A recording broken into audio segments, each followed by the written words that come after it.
warahmatullahi wabarakatuh. Apa kabar semua?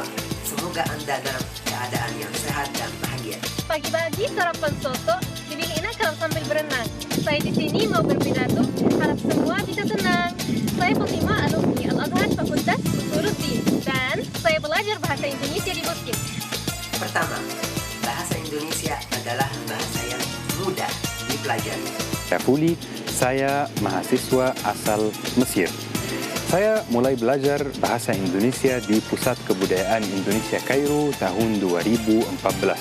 Ada nikmat yang sangat luar biasa, yaitu nikmat negeri tercinta Indonesia.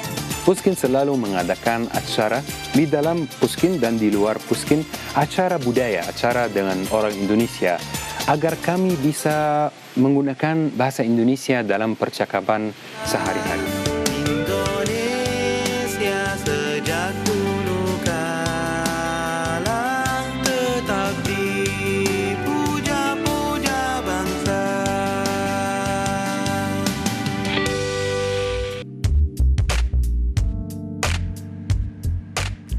Halo pemirsa, apa kabar? Selamat datang di iBreak bersama dengan saya Kiki Cahya. Selama 30 menit ke depan akan menemani Anda pemirsa iNews. Pemirsa, seperti tayangan yang sudah kita saksikan bersama mengenai pentingnya kerjasama pendidikan dengan negara-negara lain yang tentu saja bukan hanya sekedar proses transfer ilmu pengetahuan, namun sekaligus berguna untuk mencapai misi-misi diplomatik yang pada akhirnya bisa meningkatkan kewibawaan bangsa Indonesia di mata internasional. Lalu seperti apa program serta tantangan pendidikan yang dihadapi oleh Adikbud KBRI Kairo di masa pandemi seperti ini? Sudah terhubung melalui jaringan internet yaitu Profesor Dr. Bambang Suryadi selaku Adikbud KBRI di Kairo, Mesir. Halo Prof, apa kabar? Halo, alhamdulillah kabar baik. Oke.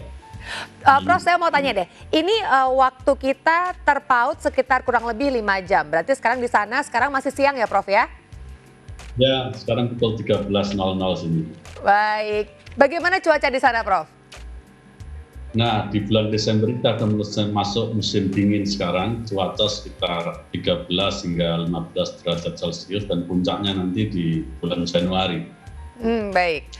Oke, langsung saja kita berbincang ya Prof ya. Sebagaimana kita ketahui sesuai dengan surat keputusan bersama 4 menteri tentang panduan penyelenggaraan belajar tahun ajaran 2020-2021 di masa pandemi COVID-19 ini, rencana tatap muka di sekolah, madrasah dan perguruan tinggi tanah air akan dilaksanakan pada bulan Januari 2021. Lalu, bagaimana dengan kebijakan pemerintah Mesir terkait dengan penyelenggaraan belajar di sana? Kapan akan ada proses tatap muka kembali dilakukan lagi di sana Prof? Nah, justru di Mesir ini sekarang mengantisipasi terjadinya gelombang kedua COVID. Karena itu sekarang kebijakan pemerintah Mesir untuk SD kelas 1-3 masuk 2 hari jika sekolah itu pagi dan 3 hari jika sekolah itu sesinya pagi dan sore.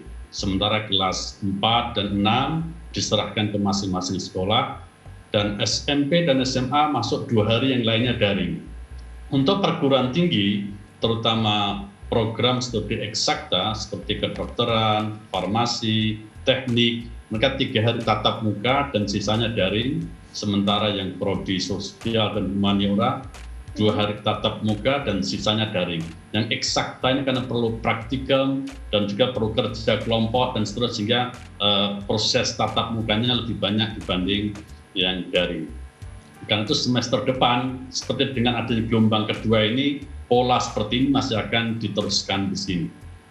Baik, lalu bagaimana pelaksanaan proses belajar mengajar di Sekolah Indonesia Kairo atau SIC di sepanjang masa pandemi seperti ini, Prof? Selama masa pandemi COVID-19 ini, pembelajaran di Sekolah Indonesia Kairo dilakukan secara daring.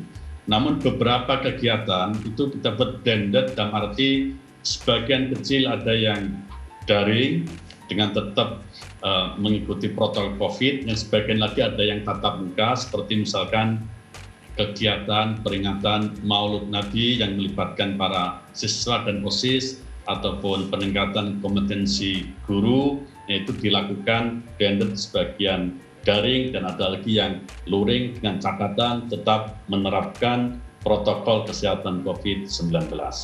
Baik, lalu yang saya ingin tahu nih Prof, kendala apa yang dihadapi oleh guru, siswa, dan juga orang tua dalam pembelajaran daring selama masa pandemi COVID-19 ini?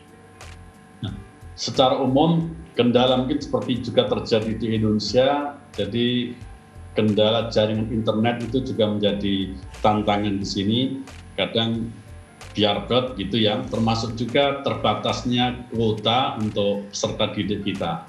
Karena itu kebijakan Sekolah Indonesia Kairo memberikan bantuan kuota internet sebesar 250 pon setiap siswa per bulan, ya kurang lebih Rp245.000.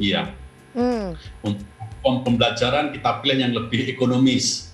Sementara itu guru-guru juga diberi pelatihan cara membuat bahan ajar berbasis TIK termasuk cara penilaiannya, dan juga orang tua diberi pembekalan dan orientasi tentang pembelajaran daring supaya semua pihak itu bisa memberikan peran dan kontribusinya.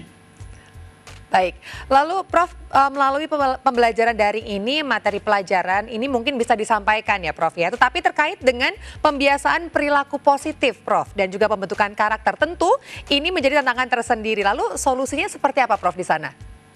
Nah, ini pertanyaan yang sangat menarik. Jadi bahwa pembentukan karakter, perilaku, dan akhlak itu tidak bisa diajarkan begitu saja, tetapi harus ditanamkan melalui pembiasaan dan keteladanan. Secara daring, guru bisa menyampaikan materi, tapi tidak menjamin aspek moral dan pembentukan kebiasaan terjadi. Karena itu, peran orang tua menjadi sangat penting ketika mendampingi mereka belajar dari rumah atau belajar di rumah, termasuk menegakkan disiplin belajar, meningkatkan regulasi diri, karena dalam proses daring ini kemandirian siswa dituntut lebih tinggi, demikian juga untuk belajar secara otodidak. Jadi dalam konteks penanaman akhlak mulia ini peran orang tua lebih besar daripada peran guru, meskipun secara daring juga bisa dilaksanakan. Baik, berarti kendalanya itu kurang lebih sama seperti di Indonesia ya Prof ya untuk pembelajaran secara daring ini.